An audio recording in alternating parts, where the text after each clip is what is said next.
think about it for a second. Electricity.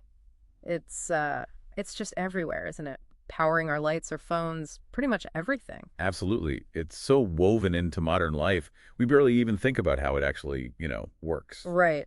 But digging into the basics, understanding how it functions, that can actually unlock some, well, pretty surprising insights. hmm And that's exactly what we're doing today. We got a request from one of you to dive into the fundamentals of current electricity. Yep.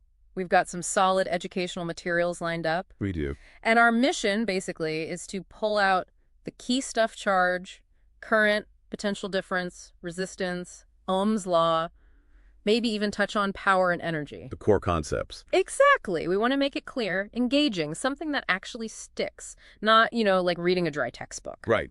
We know you might be coming at this with different backgrounds, so we're aiming for accessible, but still thorough.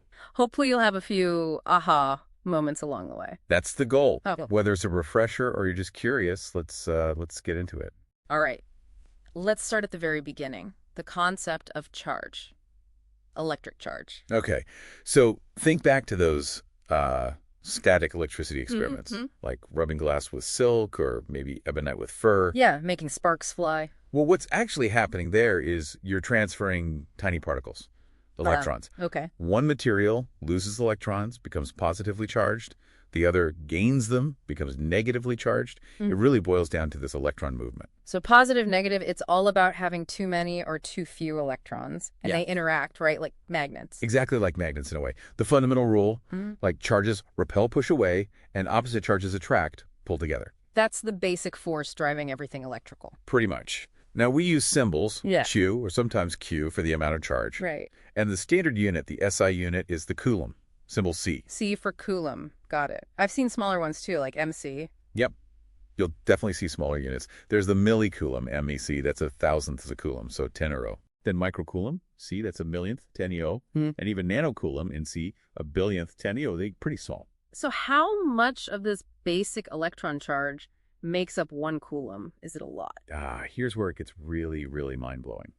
The total charge Q on something is just the number of extra or missing electrons, N times the charge of a single electron, which we call E. So Q equals N times E, plus or minus, depending if it's extra or missing. Exactly. Q equals N, and that E, the charge of one single electron. It's tiny, I bet. Incredibly tiny. It's about minus 1.6 times 10 to the power of minus 19 coulombs.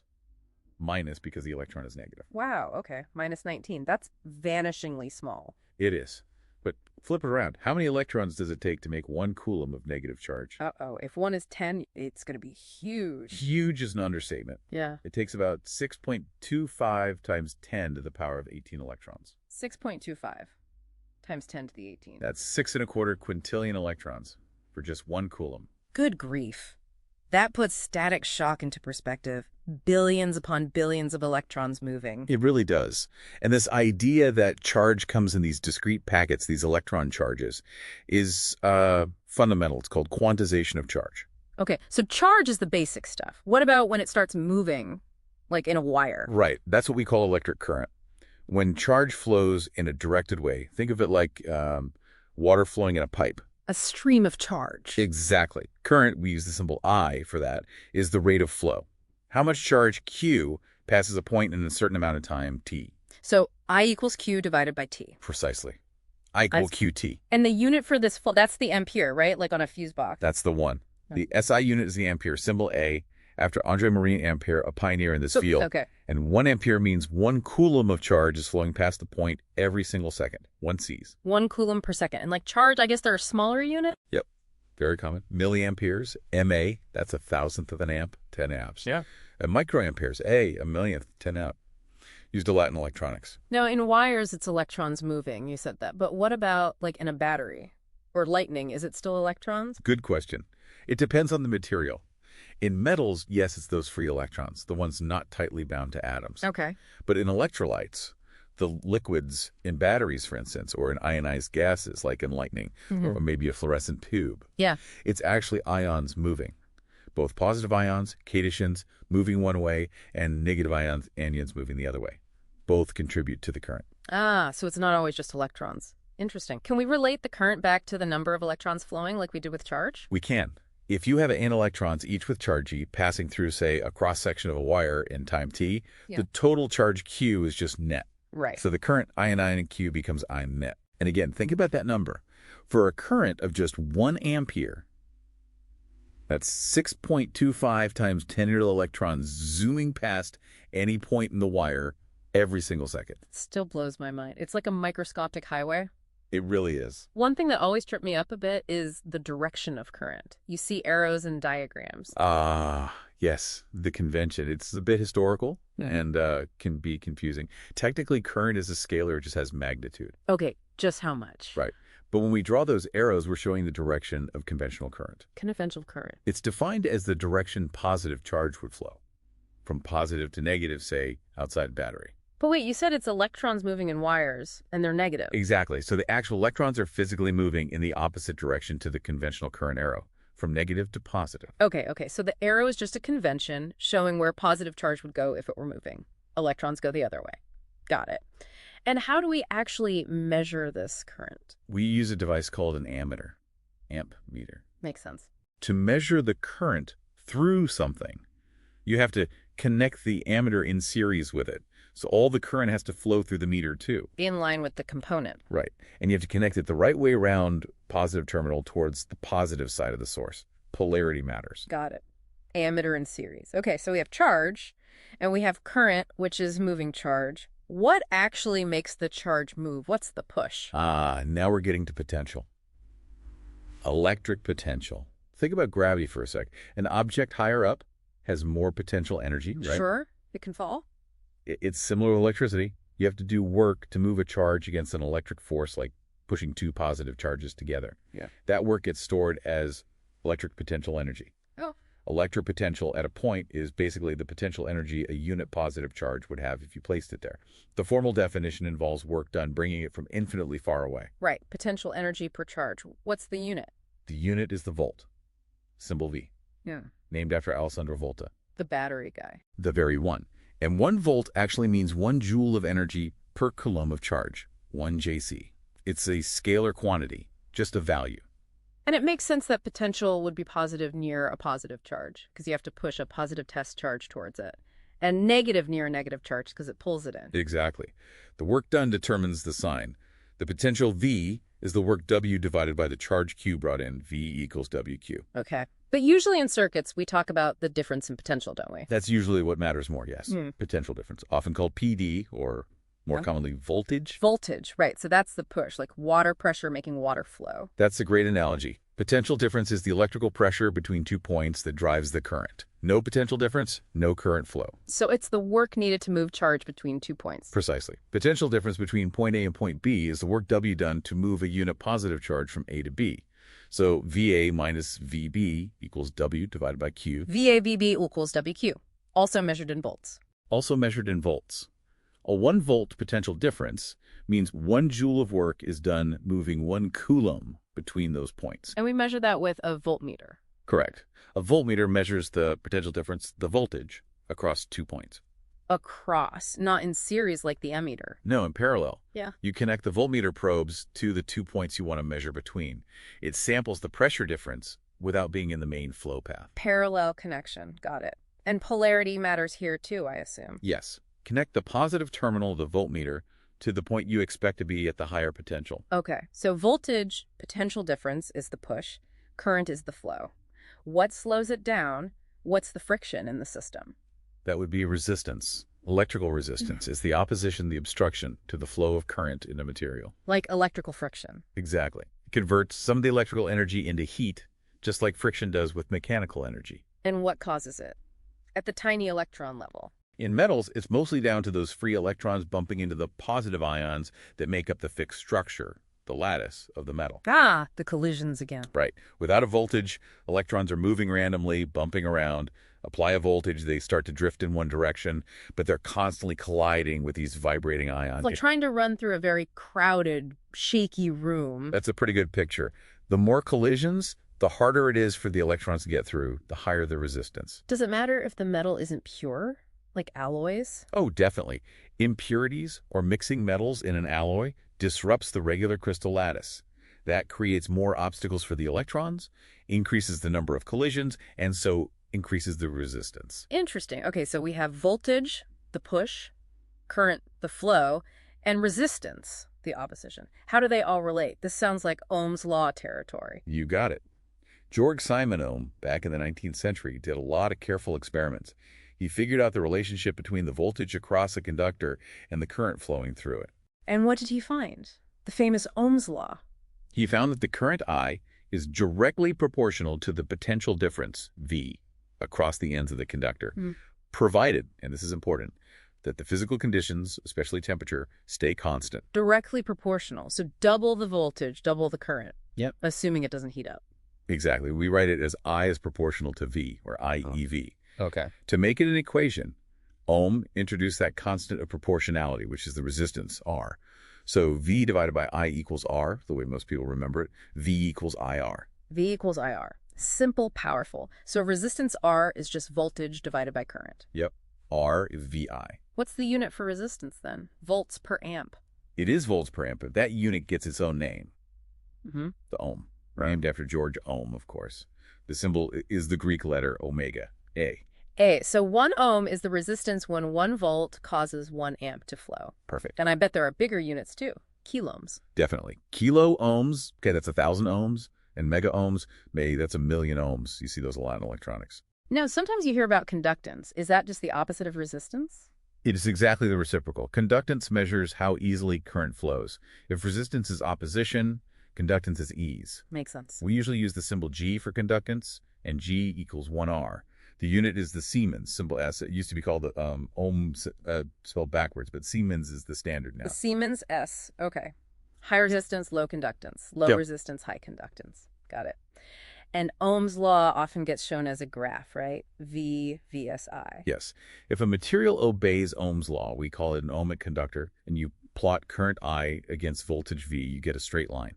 And importantly, it goes through the origin, 0 volts, 0 current. A straight line. And the slope of that line means something. It does. If you plot I on the y-axis and V on the x-axis, the slope O by Z is 1R, the conductance. A steeper slope means lower resistance. Okay. Steeper is easier flow. Right. But remember that limitation. Constant temperature. Ohm's law is great, but it's not universal. If a component heats up a lot, its resistance might change, and that VI graph won't be a straight line anymore. Right, the constant temperature caveat. So how would you actually check this in a lab? Verify Ohm's law. You'd set up a circuit. You need a power source, like a battery, a switch. The resistor you want to test, maybe a piece of wire. Okay. Then an ammeter connected in series with the resistor to measure the current through it. Right, in the flow. And a voltmeter connected in parallel across the resistor to measure the voltage drop across it. Measuring the push across it. Exactly. And crucially, you also need a way to change the voltage and current. That's usually done with a rheostat, a variable resistor put in the circuit. Ah, the rheostat lets you adjust things. So what's the procedure? You close the switch, set the rheostat to one position, read the voltage V from the voltmeter and the current I from the ammeter. Record those values. Okay, one data point. Then you adjust the rheostat, get a different V and I, record again. Do this for several different settings, getting a range of V and I pairs. And what should you see if the resistor is obeying Ohm's law? 2 things. First, if you calculate the ratio Z psi for each pair of readings, it should be pretty much constant. That constant value is the resistance R. V divided by I stays the same. Right. Second, if you plot those V and I values on a graph, say V on the vertical axis, I on the horizontal pamp, the point should fall along a straight line that goes through the origin. A straight line graph. Yep. And the slope of that V versus I graph, VI, would directly give you the resistance R. That straight line is the visual proof of Ohm's law holding for that component. So straight line means ohmic, but you mentioned not everything behaves like that. What are the non-ohmic ones? Exactly. Ohmic resistors follow Ohm's law, give you that straight VI graph, have constant resistance at constant temp. Think standard metal wires, copper, aluminum, nichrome even. Okay. The well-behaved ones. Then you have non-ohmic resistors. They don't obey Ohm's law. Their VI graph is a curve, not a straight line. Meaning their resistance changes? Yes, their resistance isn't constant. It depends on the voltage you apply or the current flowing through them. The ratio 6 isn't fixed. What are some common examples of these non-ohmic things? Lots of modern electronic components, actually. LEDs, Light-emitting diodes are a great example. Current only really flows easily in one direction, and the graph is very nonlinear. Okay, LEDs. What else? Solar cells, diodes, transistors, the building blocks of electronics, even the filament in an old-style incandescent light bulb, The light bulb filament, why is that non-ohmic? because it gets incredibly hot. As the temperature skyrockets, its resistance increases significantly. So double the voltage doesn't give you double the current. The VI graph curves over. Ah, the temperature effect breaking Ohm's law. So if the resistance is changing for these non-ohmic devices, how do people even talk about their resistance? Good question.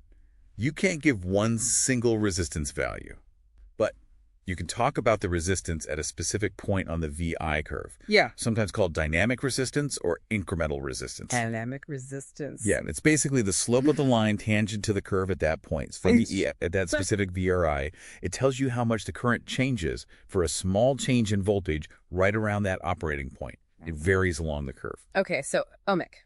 Straight line, constant R, non-ohmic. Curved line, changing R, maybe look at dynamic R. Got it. Let's dig into what actually determines the resistance of a specific piece of wire, say. What factors matter? There are four main things that determine a conductor's resistance. First, the material itself, what it's made of. Like copper versus steel. Exactly. Second, its length. Third, its thickness, or technically its cross-sectional area. And fourth, its temperature. Material length, thickness, temperature. Okay, let's break those down. Material first. It really comes down to how many free electrons the material has available to carry charge. Metals like silver, copper, aluminum have lots of free electrons, move easily, so they have very low resistance. They're good conductors. Right. Materials like rubber, glass, plastic have very few free electrons, tightly bound. It's hard for charge to move, so they have extremely high resistance. They're insulators. Okay, so the inherent nature of the stuff matters. What about length? Longer wire, more resistance. You got it. Think of those electrons trying to get through. The longer the wire, the more collisions they're going to have with the lattice ions along the way. More obstacles over a longer distance. Precisely. So resistance R is directly proportional to length, L. Double the length, you double the resistance, assuming everything else stays the same. Makes intuitive sense. Now, thickness or cross-sectional area, how does that play in? Thickness has the opposite effect. A thicker wire is like having more lanes on a highway. There's more room for the electrons to flow through any given section. Less congestion. Kind of. Fewer collisions per unit time for a given current density. So resistance is inversely proportional to the cross-sectional area, A, R1A. Inversely, so double the area, you have the resistance. Correct. Thicker wires have lower resistance than thinner wires of the same length and material. Okay. Material, length, area. The last one was temperature. We touched on this with non-ohmic resistors. Yes. For most metals, as temperature goes up, the ions in the lattice vibrate more energetically. They shake around more. Yeah. And that increased vibration makes them bigger targets, essentially. It leads to more frequent collisions with the drifting electrons. More collisions means more opposition. Right. So for most metals, resistance increases as temperature increases. Think about that light bulb film again. Its resistance is way higher when it's white hot than when it's cold. So on a VI graph, the line for a hotter conductor would be steeper, representing higher resistance? Exactly. Temperature is a big factor. Okay, so those four factors determine the resistance of a specific object. But what about the material itself? Is there a property that tells us how resistive a material is inherently? Yes, absolutely. That's called specific resistance, or more commonly, resistivity. We use the Greek letter rho for it. Resistivity. While resistance depends on the object's shape and size, length and area, resistivity is an intrinsic property of the material at a given temperature. It tells you how strongly that substance inherently opposes current flow. Like an electrical fingerprint for the material. That's a good way to put it. How does it relate to the actual resistance R? Well, we saw R is proportional to length L and inversely proportional to area A. So RAL, resistivity, is the constant of proportionality that makes it an equation, RL. R equals rho L over A. Okay, that formula connects the material property and the dimensions, LA, to the overall resistance. Exactly. If you know the resistivity of copper and the dimensions of a copper wire, you can calculate its resistance. What are the units for resistivity? If you rearrange the formula, RAL, resistance R is in ohms, area A is in square meters, MOA, length L is in meters. So FMO is divided by M. Just leaves ohm meters. Ohm meters, that's the SI unit for resistivity. And I guess these resistivity values must vary a lot between conductors and insulators. Oh, massively.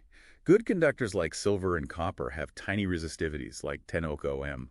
Insulators like glass or rubber have enormous resistivities, maybe 10 oahs or 10 ohm or even higher. Huge range. What about semiconductors? They fall in between maybe 10 ohm to 10 meters, roughly, Yeah. and alloys often have higher resistivities than the pure metals they're made from. And does temperature affect resistivity itself, not just the overall resistance? Yes, resistivity is temperature dependent too. For most metals, ROS increases as temperature increases. For the same reason R does more lattice vibrations. Okay.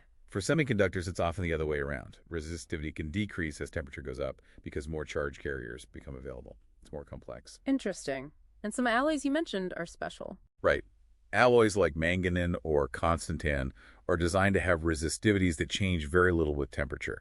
That makes them useful for making precision resistors. So resistivity is this core material property, constant at a given temperature, regardless of shape. If I take a chunk of copper and stretch it into a thin wire, Its resistivity stays the same, assuming the temperature is constant. but its resistance goes way up. Because you increased its length, LL, and decreased its area, A, ROS shows you exactly why. Got it. Resistivity is inherent. Resistance depends on geometry. Now, just like conductance was the inverse of resistance, is there an inverse for resistivity? Yep, it's called conductivity, usually given the Greek symbol sigma. Sigma. Conductivity is simply the reciprocal of resistivity. Alcrones, it measures how well material conducts electricity. High conductivity means low resistivity. So aura, or since all, sigma must be Rlar. Exactly. And the units. If resistivity is ohm meters. Conductivity units are the inverse. Siemens per meter, Serol ag, or you could say inverse ohmmeters, A. Siemens per meter. Okay. So all these properties, resistance, resistivity, conductivity, they must be super important when choosing materials for electrical stuff. Absolutely critical. You pick the material based on what you needed to do. Like for wiring in houses or the big power lines, what do you need there? You want low resistance to minimize energy loss as heat. So you need a material with very low resistivity, high conductivity. Copper or aluminum? Copper and aluminum are the go-to choices. Okay. They have excellent conductivity and aren't prohibitively expensive, like, say, silver, which is actually slightly better, but way too costly. And you make the wires thick, right, to lower R even more. Right. Larger cross-sectional area, A, reduces resistance, especially important for power lines carrying huge currents. Okay. What about when you want resistance, like in a toaster element? For heating elements, you need high resistivity. You want the material to get hot easily when current flows. Alloys like nichrome are perfect high resistivity, and they can handle high temperatures without degrading too quickly. Nichrome, got it. And those special alloys for resistors. Right, things like manganin or constantan are used for making standard resistors, Yeah. especially when you need the resistance value to be stable and not change much if the temperature fluctuates. They have relatively high resistivity but low temperature coefficients. What about safety fuses? They need to melt, right? Exactly. A fuse wire needs a low melting point and also a resistivity that's higher than the copper wires it's protecting. Often lead-tin alloys are used. If too much current flows, the fuse wire heats up faster than the main wiring due to its higher R, melts, and breaks the circuit. Clever. And the light bulb filament again. Tungsten, chosen mainly for its incredibly high melting point. It can glow white hot without vaporizing. So it's always about matching the material properties to the job. Fascinating. Okay, one last area related to resistance, or maybe the lack of it, superconductivity. Ah yes, superconductors. A truly amazing phenomenon. Early 20th century, scientists discovered that some materials, when cooled down to extremely low temperatures, Like really cold. very cold, close to absolute zero Kelvin, which is negative 273.15 Celsius, materials like mercury, lead, niobium, their electrical resistance just vanishes, drops completely to zero, Zero resistance, like none at all. effectively zero. Yeah. Or you could say infinite conductance.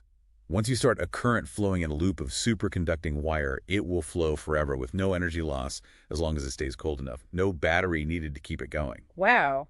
That sounds like perpetual motion almost. Electrically, it kind of is. It's a quantum mechanical effect. What are the temperatures involved? Are they practical? Well, for those traditional ones, mercury needs to be below about 4.2 Kelvin, lead below 7.25 K, niobium below 9.2 K. That's only a few degrees above absolute zero. So, incredibly cold liquid helium temperatures. Exactly. That's the big challenge. Keeping things that cold requires complex, expensive cooling systems. That's why superconductors aren't everywhere, despite their amazing property. But I've heard of high temperature superconductors.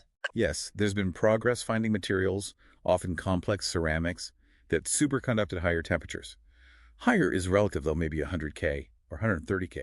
Still very cold liquid nitrogen temperatures, but easier and cheaper to achieve than liquid helium. So, still cold, but better. What would happen if we found one that worked at room temperature? Oh, that would be world-changing. A true revolution. Imagine power lines with zero energy loss, super efficient motors and generators, tiny, powerful computers, amazing medical imaging like MRI becoming cheaper and more widespread, high-speed levitating trains. The possibilities are immense. Room temperature superconductors. Definitely something to hope for. Okay, well, that was quite a journey through current electricity. Let's just quickly recap the main points. Sure, we started with charge, the basic stuff, then it's flow, which is current. Driven by potential difference or voltage, the electrical push. Right, and opposed by resistance, the electrical friction. We saw how Vi and R are linked by Ohm's law, VIR, at least for ohmic materials at constant temperature.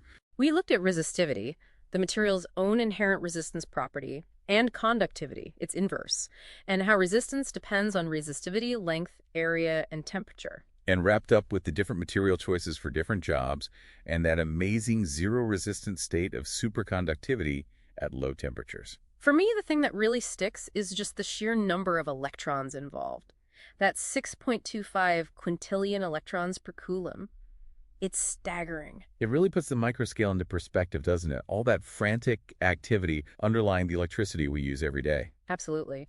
Hopefully understanding these basics gives you a bit more appreciation for what's going on inside the wires and devices all around us. It all traces back to these fundamental ideas. So next time you flip a switch or charge your phone, maybe you'll picture those electrons flowing, pushed by voltage, encountering resistance. And here's something to mull over. What kind of breakthroughs in materials or our understanding could really change how we use electricity in the future? Could room temperature superconductors actually happen? What would that look like? Great questions. We really hope this deep dive has sparked some interest, maybe answered some questions for you. Keep sending us your ideas for topics you want us to explore. Yeah, we love digging into what you're curious about. Thanks for joining us.